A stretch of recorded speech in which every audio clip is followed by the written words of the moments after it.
Hey, welcome to Viking Preparedness. I am Pastor Joe Fox, and this is Sister Kate. Hey, it's on my mind. Money. How are you handling your money?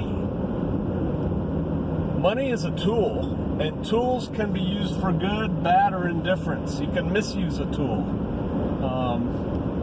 I saw some headlines on Drudge the last couple days that some high percentage of Americans, I think it said 44% or something, it was a high percentage, their income is less than their expenditures.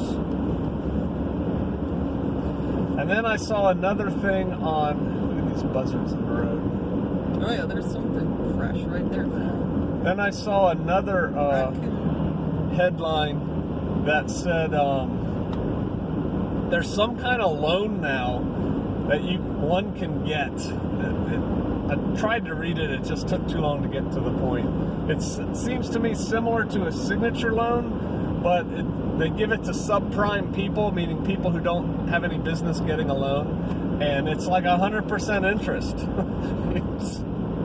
I'll lend you, $1,000, you're going to owe me $2,000 back, something like that. People living outside of their means. It's the same people. I see it. I have a video I did once on MGTOWs and incels, and I actually did it just to get people to comment on it because Sister Kate had been doing them. And she said, these are really popular, you should do one. So I did one, and I was me, and I painted with a broad brush to irritate people on purpose. But I have these people telling me, you can't make it on one income today. Because one of the things I said was, we raised our kids, my wife stayed home and raised the kids, and kept the house and did all the things, but we lived on my income, and I didn't make a lot of money. I was in the Army. The Army doesn't pay their people a whole lot of money. And people said, oh, well, you can't do that anymore. Well, yeah, you can, because my son, a millennial, has 4 children, and he's a school teacher, a high school teacher. They don't make any money to speak of, not in the big scheme of things, and they're doing it. So yeah, you can. It's just you cannot have a single income family. You cannot live within your means. You cannot live with without a credit card balance that goes from month to month. If you're trying to live like America tells you you should live, the consumerist, man, look at these trees. The consumerist lifestyle. Wow. Look, if you can't afford to pay for it in cash, you shouldn't buy it. And exactly. I think that one exception to that might be a home. But I'll just tell you another little story. When we bought our first home, I went into the real estate agent, and amongst other things, I said I want it to be $70,000 or less. And she said, oh, well, you're a captain in the Army. You can qualify for much more than that. And my peers were. The other captains in my unit were buying houses significantly more expensive than $70,000 a year. Look at that. What happened there? Oh, my goodness. You know what happened. That was a storm.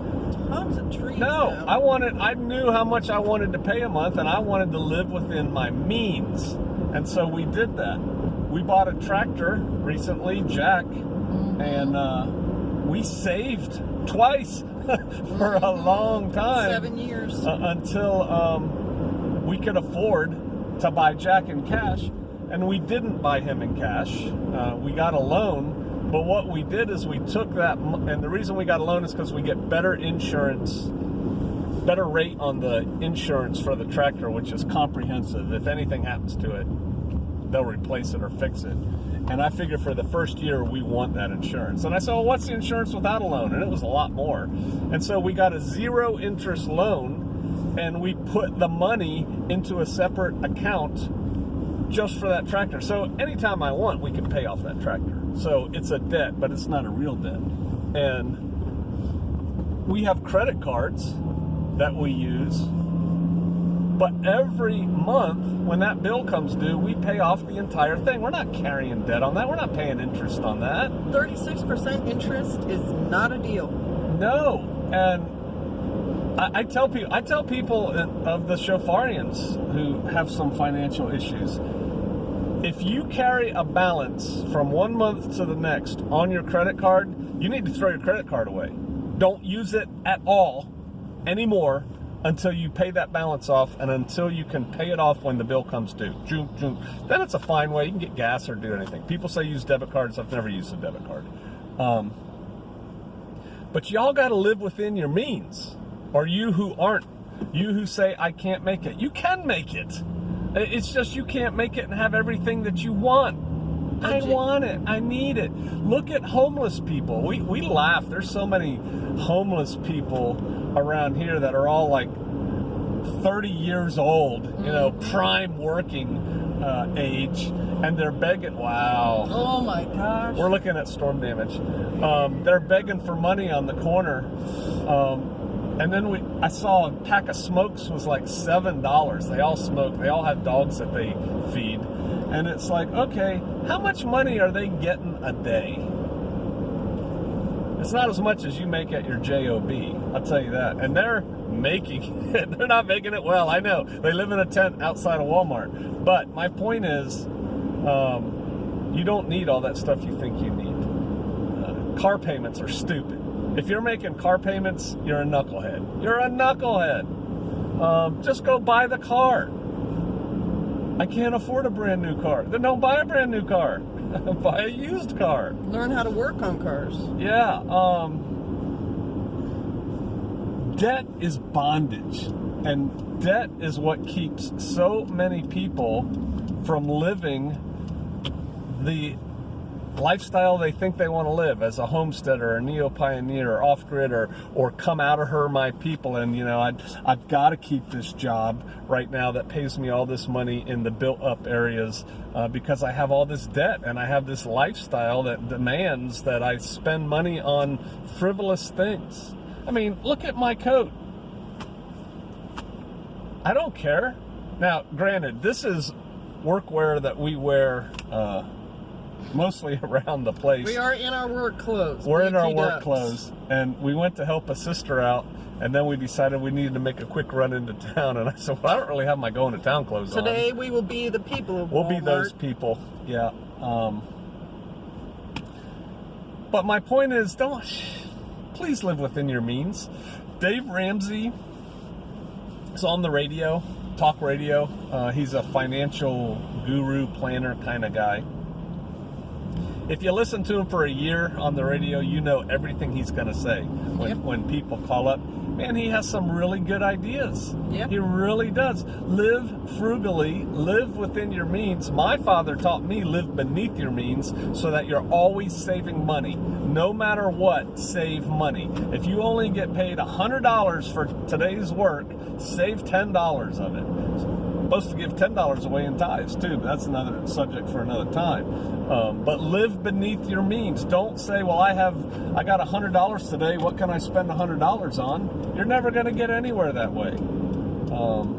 So to those 44% of Americans whose bills aren't meeting whose paycheck isn't meeting their needs, liabilities, that means some of y'all are in that category.